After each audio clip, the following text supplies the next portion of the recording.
عالمی بینک نے پاکستان پر زور دیا ہے کہ عوام کی معاشی ترقی اور خوشحالی کے لیے وسیع پیمانے پر اصلاحات کرے۔ عالمی بینک نے کاربن اخراج کو روکنے کے لیے کاربن کی قیمتوں کے ذریعے موسمیاتی تبدیلیوں سے متاثرہ ممالک کو معاوضہ دینے کے لیے عالمی لاہ عمل کی بھی وکالت کی۔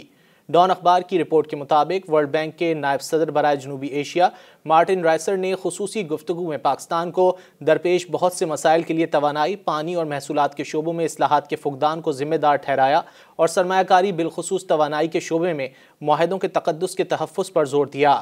مارٹن رائسر نے کہا کہ پاکستان نے کچھ ابتدائی فیصلے کیے ہیں جو درست سمت میں گئے، لیکن مزید اچھے فیصلوں کی ضرورت ہے اور ان فیصلوں پر عمل درآمد بھی ہونا چاہیے۔ انہوں نے کہا کہ ورلڈ بینک کے پاس 2015 کے بعد پاکستان کے ساتھ کنٹری پارٹنرشپ فریم ورک نہیں تھا، تاہم اب عالمی بینک نے 10 سالہ حکمت عملی پر غور کیا ہے۔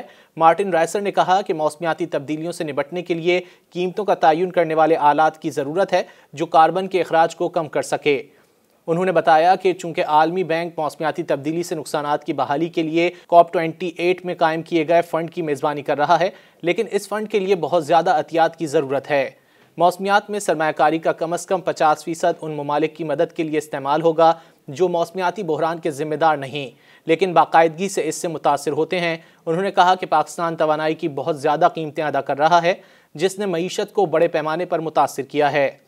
یہاں بجلی کا نظام مؤثر بنانے کے لیے اصلاحات کی ضرورت ہے، لیکن اصلاحات میں تاخیر کی گئی اور بجلی کے بڑھتے ٹیرف کم سرمایہ کاری کا باعث بنے۔ پاکستان نے حال ہی میں کچھ پیش رفت کی ہے، لیکن اسے اب بھی اضافی اصلاحات، ٹرانسمیشن انفراسٹرکچر میں اضافی سرمایہ کاری اور گرڈ استحکام کی ضرورت ہے۔ ان کا کہنا تھا کہ قابل تجدید توانائی اور پن بجلی کی توسیع سے آہستہ آہستہ بجلی کی لاگت میں کمی آئے گی۔ محصولات سے متعلق مارٹن رائسر نے کہا کہ پاکستان کا ٹیکس نظام اس مرحلے تک نہیں پہنچا ہے کہ ٹیکس دہندگان بدلے میں بہتر خدمات کی توقع کر سکیں یا انہیں ٹیکس ادا کرنے کی ترغیب ملے۔ لوگ اپنے کاروبار کو زیادہ پیسہ کمانے اور اچھی خدمات حاصل کرنے کے قابل بنانے کے بجائے باہر نکلنے کا انتخاب کرتے ہیں۔ عالمی بینک پاکستان میں ٹیکس کے نظام کی ڈیجیٹلائزیشن کی حمایت کرے گا۔ انہوں نے پانی کے شعبے میں اصلاحات کا بھی مطالبہ کیا اور کہا کہ 1950 اور 1960 کی دہائیوں کے منصوبے مؤثر خدمات کے قابل نہیں۔ عالمی بینک نے حکومت پاکستان کو آگے بڑھانے کے لیے پانی کی تشخیص کا مطالعہ تقریباً مکمل کر لیا ہے۔ انہوں نے کہا کہ پاکستان کو ایئر کوالٹی انڈیکس کو بہتر بنانے کے لیے ریگولیٹری اور پالیسی دونوں طرح کے تعاون کی ضرورت ہے اور بینک ابتدائی طور پر اس سمت میں پنجاب حکومت کی مدد کرے گا۔ مزید نیوز اپ ڈیٹس اور ڈیجیٹل سٹوریز کے لیے سبسکرائب کریں ڈان نیوز پاکستان۔